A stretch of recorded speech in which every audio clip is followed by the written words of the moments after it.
Hi everybody, as promised I've got a fairly ugly install video for you today, but before we get to that I just wanted to say hi and welcome to all of the new Patreon supporters. There's been quite a few over the last couple of weeks, many of you I'm sure on the strength of the how much did it cost wardrobe video. Welcome, nice to have you along. What often happens when I do a special and I promote it a little bit like this is I get a bit of an influx of new Patreon supporters and then a big sort of drop off of cancelled accounts before the cards are charged. That's how the game is played, and I kind of think it's my job to try and convince you to stay. So welcome, nice to have you along. You've got a couple of weeks before your cards are going to get charged, so hopefully there's something here that will continue to interest you and continue to keep you supporting the channel, because it is very important to have this kind of support, because YouTube ad revenues are a little bit shaky, a little bit up and down, and you guys really do help me to keep the lights on here and to have the time to keep to continue to keep making these videos. Anyway, the sliding doors installation video, these sliding doors were kind of sprung on me a little bit when I went to measure up for the wardrobes. It was one of those things, while you're here, we're thinking about having sliding doors done in the eave storage. Could you measure up for those? So, okay, fine. I went up and obviously eave storage is up in the roof space, so you're in a tiny sort of narrow angled space. And it was absolutely full of stuff. I couldn't actually get in there to measure up properly. All I could do was just measure the openings where the doors were. And I could see, I took a couple of quick pictures, and maybe you'll show those now. It's typical eaves storage inside a loft conversion. It's not meant to be pretty, and there's a load of things like there's a light that needed moving and all that sort of stuff. There were two sliding doors on one side of the eave storage and one on another, and the two door openings were just about far enough apart where you could get both sliding doors to open at the same time, only just. So that meant one long continuous track. Now obviously you can't have a single continuous track because you'd never get it in there.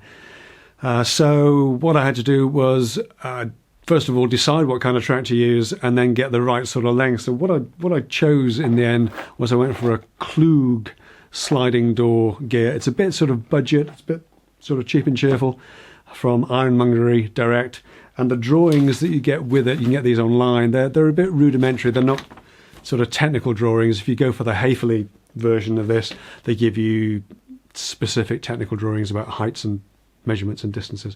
So what I tend to do with this, this is only £20 for a length with the sliding door gear as well. It is single sliding door gear track. What I do is I just buy a length of this. In fact, it came really badly damaged, so I got a refund. I got one for free. So armed with this, I can then see with a sliding door gear, the door runner on the track, I can actually see where an 18mm door hangs, and it actually hangs right in line with the front face of this, and that's sort of invaluable information, really. And it actually worked out really well. Armed with that information, I could get I could work out from that how much height I needed for the runners, and from that how tall the doors needed to be, and make sure as well that I had enough height above the doors to get the gear in, because obviously with an angled roof space like that, you can only go up so high before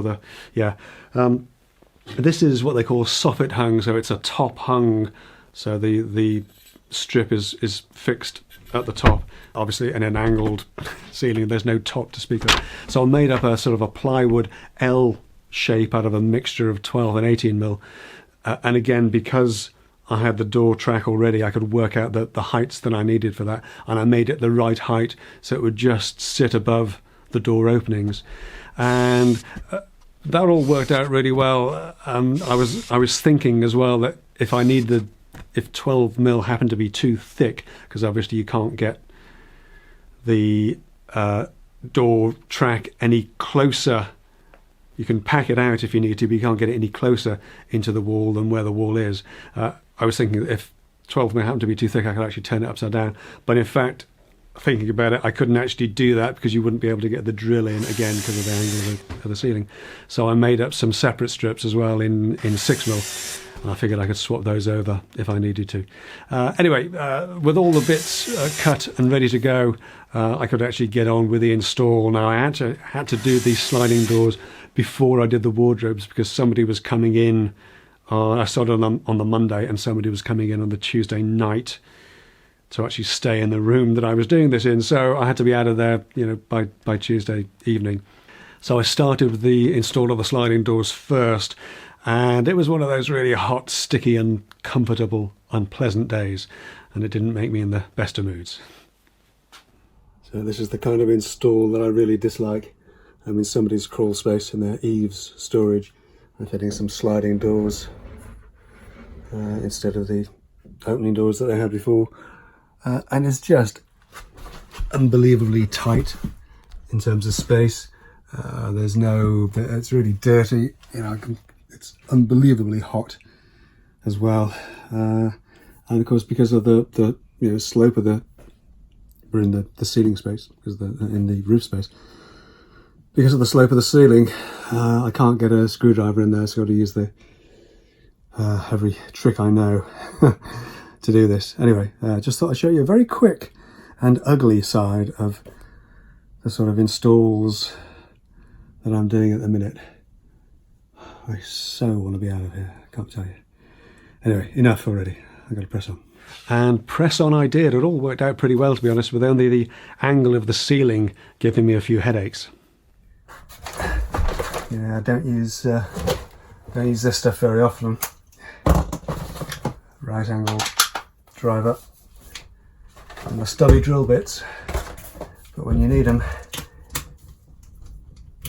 you need them.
Now, one of the difficult things was actually getting the doors in. Obviously, they're bigger than the door opening size.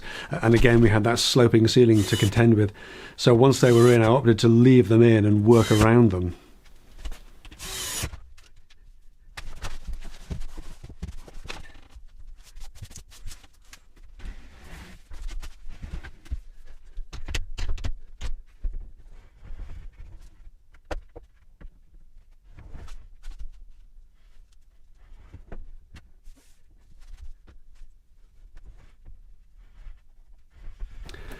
And the final little niggle was that the last frame wasn't actually square, it was sort of twisted slightly.